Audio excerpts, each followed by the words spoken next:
بڑی جرت کے ساتھ کہتے ہیں جی والدین نے غلط کیا، ہم نہ بولتے تو کون بولتا؟ تو نبی فرماتے ہیں وہ ظلم بھی کریں تو خاموش رہو. پھر وہ کہا یا رسول اللہ وہ ظلم کرے، فرمایا پھر بھی خاموش رہو. ہیں کہ میاں محمد بخش فرماتے ہیں نا، ماں مرے تے ماں پہ مک جاندے، ویر مرے تے ویڑا ویلا، باپ مرے تے محمد بخشا مک جاندہ اے میلا.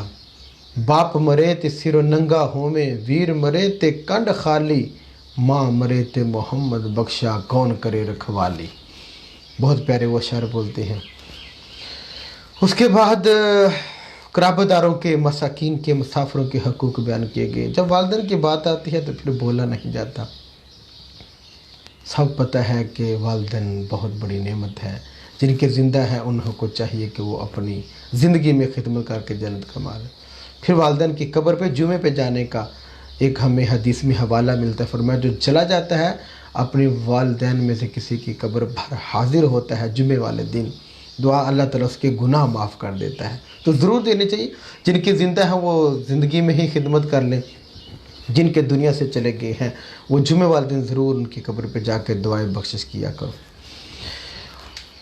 اس کے بعد رب ذوالجلال نے تسلسل کے ساتھ احکام کا بیان کیا.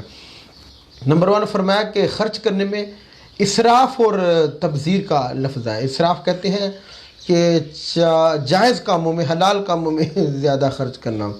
تبذیر کہتے ہیں کہ غلط کاموں میں، حرام کاموں میں خرچ کرنا زیادہ. اس کے بارے سے منع کیا گیا. درمیانہ روی کا حکم دیا گیا. پھر کہا کہ مفلسی کے ڈر سے، غربت کے ڈر سے اولاد کو قتل نہ کرو. رزق ان کو بھی اللہ دیتا ہے، تمہیں بھی اللہ دیتا ہے. جب رزق دونوں کو اللہ دیتا ہے تو پھر تم اسے غربت کے ڈر کی وجہ سے انہیں قتل کیوں کرتے ہو؟ اللہ ذوالجلال نے اس حوالے سے منع کیا. احکام کی بات کریں، اس میں احکام کافی بیان کیے گئے. تیسرا حکم زنا کی ممانعت، لا تقربوا الزنا، جس طرح قرآن کے دوسرے مقامات پہ بھی آیا زنا کے قریب نہ جاؤ. کتنی بڑی حکمت ہے جب کہ زنا کے ذریعے انسان کی نسل بدل جاتی ہے، اصل ختم ہو جاتی ہے اور اس کی نسل برباد ہو جاتی ہے. حکمتیں ہیں منع کرنے کی. قتل ناحق کو منع کیا. قصاص میں حد اعتدال کو بیان کیا کہ قصاص لیتے وقت اعتدال میں رہیں، بہت زیادہ بھی نہ. یتیم کا مال کی ممانعت کی، یتیم کا مال نہیں کھانا منع کیا. سنتے رہتے ہیں آپ، ناپ تول میں کمی کو منع کیا گیا. خیانت نہ کرو، لوگوں کی جاسوسی میں نہ لگو، یعنی کہ لوگوں کے ایپوں کو تلاش کرنے میں نہ رہو. دیکھیں ہم کسی کا موبائل پکڑ لیتے ہیں، لاؤ بلے وہاں چیک کرتے ہیں کہاں سے کال آئی، میسج کس کا آیا. تو رب ذوالجلال نے منع کیا کسی کی جاسوسی نہ کرو، کسی کے ایپوں کو تلاش نہ کرو. ہڈن ان کے جتنی بھی معاملات ہیں ان کو ہر وقت قریدو نہیں، منع کیا گیا. تو آج بہت سی شکلوں میں ہم اس میں جو ہے نا وہ سستیاں کرتے ہیں. آگے تکبر سے منع کیا، لا تمش فی الارض مرحا، زمین پہ اکڑ کے مت چلو. شرک کی ممانعت کے گئے، شرک نہیں کرنا. یہ تو بہت زیادہ آپ سنتے رہتے ہیں کہ شرک کے حوالے سے بڑا سخت حکم ہے، جتنی قومیں برباد ہوئی شرک کی وجہ سے. آگے فرمایا کہ کسی کو اگر ہم رزق زیادہ دیتے ہیں یا کم دیتے ہیں، اس کا معاملہ اللہ کے پاس ہے. یہ فضیلت والی بات نہیں ہے. کسی کے پاس بڑی مال و دولت ہے تو وہ بہت اونچا ہو گیا، جس کے پاس مال کم ہے تو وہ گھٹیا ہو گیا. نو، اللہ کے ہاں مقام تو بزرگی کا، عزت کا اور اعلیٰ پن کا تقوی ہے. اس کے بعد فرمایا زمین و آسمان میں جتنی بھی چیزیں ہیں یسبح للہ ما فی السماوات والارض، وہ اللہ ذوالجلال کی تسبیح کرتی ہیں. پھر منکر آخرت کے حوالے سے فرمایا کہ یہ قرآنی تعلیمات سے استفادہ نہیں کر سکتے. ان کے کانوں پہ، ان کی آنکھوں پہ، ان کے دلوں پہ مہر لگا دی رب نے. یہ نہیں آ کر کوئی فائدہ حاصل کر سکتے قرآنی تعلیمات سے. پھر تخلیق آدم، اور وہ ہم نے تفصیل سے بیان کر لیتے ہیں. جب آدم علیہ السلام کو اللہ نے بنایا، فرشتوں نے سجدہ کیا، شیطان اکڑ گیا.